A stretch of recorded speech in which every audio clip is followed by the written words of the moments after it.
दोस्तों यूपीएससी ने civil service exam 2026 में जो पैटर्न बदले हैं और मैं बहुत सारी चीज़ें आपको नहीं बताऊंगा और काफ़ी इंटरेस्टिंग चीज़ें बताऊंगा। देखो यूपीएससी बहुत बड़ा खिलाड़ी है, ठीक है। तुम एक कदम चलोगे वो 10 कदम चलेगा। जितने ट्रिक वाले मास्टर थे प्रीलिम्स से पहले आप देखिए जाकर हर यूट्यूब चैनल पे कोई ट्रिक बता रहा है, टेलीग्राम पे कोई ट्रिक बता रहा है।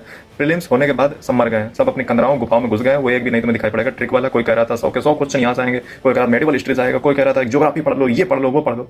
देखो अब ये तो होगी बात। देखो ज़्यादातर कोचिंग सफल क्यों नहीं है? ज़्यादातर कोचिंग सफल इसलिए नहीं है क्योंकि वो प्रॉफिट के मोटिव से काम करते हैं। आपको अगर प्रॉफिट उसमें क्या बुराई है? बुराई देखो ये है कि जब कोचिंग का जो मालिक होता है वो खुद जब तक नहीं देखेगा आकर के। दरअसल होता क्या है कि जैसे मान लो बहुत सारे टीचर होते हैं, बहुत सारे टीचर मन से काम नहीं करते हैं, उन्हें बच्चों से कोई लेना देना नहीं है, वो कभी मेहनत नहीं करेंगे। उन्होंने लास्ट टाइम कब पढ़ा था? जबकि एक अच्छा टीचर वही है जो पढ़ाने से ज्यादा पढ़ने में विश्वास करता हो। मतलब बहुत पढ़ाकू व्यक्ति होना चाहिए। आजकल के टीचर क्या है, उन्हें बस बैच पैसा बस यही चाहिए, बाकी बच्चे का क्वेश्चन आए ना आए कोई फर्क नहीं पड़ता है जब तक मालिक खुद नहीं इन्वॉल्व होगा। यानी कि जो टीचर है वो खुद जिम्मेदारी नहीं लेगा, अपनी अपनी जिम्मेदारी नहीं निर्धारित की जाएगी, जब तक उसकी क्रेडिबिलिटी नहीं होगी। पिछले पीवाईक्यू पूरा रिसर्च करे, मतलब मन से पढ़ाए, सिर्फ बैच बैच ना लॉन्च करे जाकर। इसलिए मैं कोचिंग के खिलाफ रहता हूँ कि वो दिल से नहीं काम करते हैं, वो बस जो है पैसा वसूला चलते बने।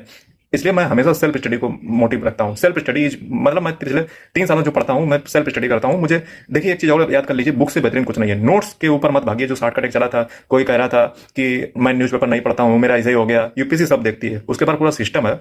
इस बार तुमसे कोचिंग का मांगा था कि कोचिंग कहाँ से पढ़ते हो, ठीक ठीक है। तो लगता है वहीं से देख करके जो है कोई यूपीएससी ने जो है ऐसा खेल बदल किया है। कुल मिला के दोस्तों मैं ये कहूंगा, बुक पढ़ो, नोट्स जो है बहुत कम रिलाई करो, बुक्स पे ज्यादा रिलाई करो कॉन्सेप्ट टेस्टिंग के लिए। दूसरा द हिंदू, पाकिस्तान, अल जजीरा जो भी है वो सब पढ़ते रहो। हमारे टेलीग्राम चैनल को ज्वाइन कर लो, वहाँ पे आपको सब जो है न्यूज बहुत अच्छी चीजें सीखने को मिलेंगी। मतलब ये मैं बता रहा हूँ, बाकी आप एक बार ज्वाइन करके देख लो, हफ्ते खड़ा रहो।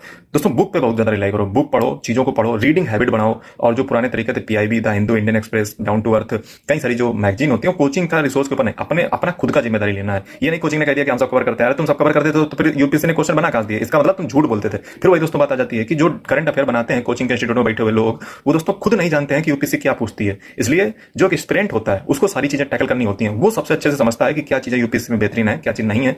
एक टीचर नहीं वो समझ सकता है जो एक एस्पिरेंट को पता होता है। जैसे मैं आपको अच्छे से बता सकता हूँ, मैं मतलब मेरे जैसे लोग जो है, जो एस्पिरेंट है वो असली समस्या को समझते हैं, ना कि टीचर समझता है। टीचर एक ही सब्जेक्ट का ज्ञान है, जबकि जो एस्पिरेंट होता है उसको समझ आता है कि क्या चीजें कैसे काम करती हैं।